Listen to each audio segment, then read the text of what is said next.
Hello everyone, good morning. কেমন আছো তোমরা সবাই? আশা করি সবাই খুব খুব খুব ভালো আছো, আর আমিও কিন্তু ভালো আছি। আজকে চলো আমাদের বাগানের কিছু সুন্দর ঈদের সঙ্গে তোমাদের আলাপ করাই।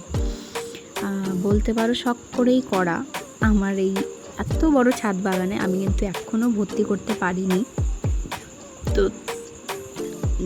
চেষ্টা করেছি যতটা আর কি সম্ভব রাখা যায় আর কি। তো এখানে তো দেখলি আমার সুন্দরীদের সাথে, আর ওখান থেকে ফুল তুলে নিয়ে এসে পুজো করে কিন্তু এখানে আমি দুধ জাল দিয়ে দিয়েছি, আর আমার জন্য চা করে নিয়েছি, আর খেয়েই বেরিয়ে পড়েছি। দেখো কোথায় যাচ্ছি বলো তো? যাচ্ছি হচ্ছে বড় ননদের বাড়ি, মানে পলাশী। তো সেখানে যাচ্ছি, হঠাৎ করেই প্ল্যান হলো। আগে থেকে কিন্তু কোনো প্ল্যান ছিল না। তোমাদের দাদাভাই আর মামামে যাওয়ার প্ল্যান ছিল, বাট আমার ছিল না। তো ভাবলাম বাড়িতে বসে একা একা কী করব, তো চলো ঘুরেই আসি, আর সবার সাথে দেখাও হবে। তো তার জন্য আর কি বেরিয়ে পড়লাম টাটা বাই বাই করে। ওই 9:30 মতো বেরিয়েছিলাম, আর ঢুকতে মনে হয় আমাদের 10:30 মতো বেজেছিল। খুব একটা দূর নয়, বাট আজকে অনেকটা ঘুরে গেছিলো তোমাদের দাদাভাই, তাই আর কি 1 ঘন্টা লেগে গেল। আর এসেই দেখো বড়দি কিন্তু অনেক কিছু খেতে দিয়েছিল। আমি যেহেতু আজকে সংযম করি, তাই আমার জন্য হলুদ ছাড়া তরকারিও আলাদা করে তুলে রেখেছিল। আর এখন হচ্ছে রান্না বান্না, মানে দুপুরের মেনু। তো আজ তো নিরামিষ, কালকে সোমবার, আজকে রবিবার, তো আজকে ওদের বাড়ি সবাই নিরামিষ খায়, তো আমারও ভালো হলো। তাই আর কি এখন এখানে পনির রান্না হচ্ছে, যেটা আমার ভাগ্নে করছে। ও করার পরে আমি পটল আলুর একটা দম হবে সেটাই করব। তো কেমন লাগলো অবশ্যই কমেন্ট করে জানিও।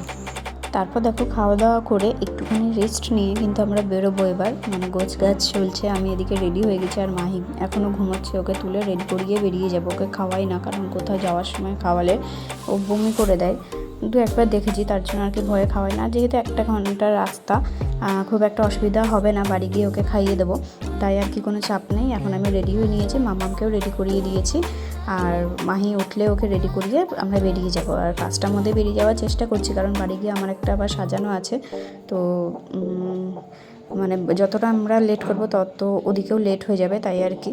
তো চলো আমরা এখন বেরিয়ে পড়বো। আর মেঘের অবস্থা দেখো, বেরিয়ে রাস্তার দিকে মানে অবাক হয়ে গেছি যে এত মেঘ করেছে, আমরা ঠিকঠাক করে বাড়ি পৌঁছতে পারবো কিনা, যেহেতু বাচ্চা দুটো আছে। তো ঝড় বৃষ্টি হলে একটা ভয়েরও ব্যাপার থাকে। বড়দিদের বাড়ি হচ্ছে পলাশী, তো পলাশী থেকে রেজিনগর অবধি ভালোই গিয়েছিলাম। তারপরে কিন্তু আমরা রাস্তায় জলও পেয়েছিলাম। আর এই যে রেজিনগরে এসে এখানে একটু চা না খেলে হয় বলো?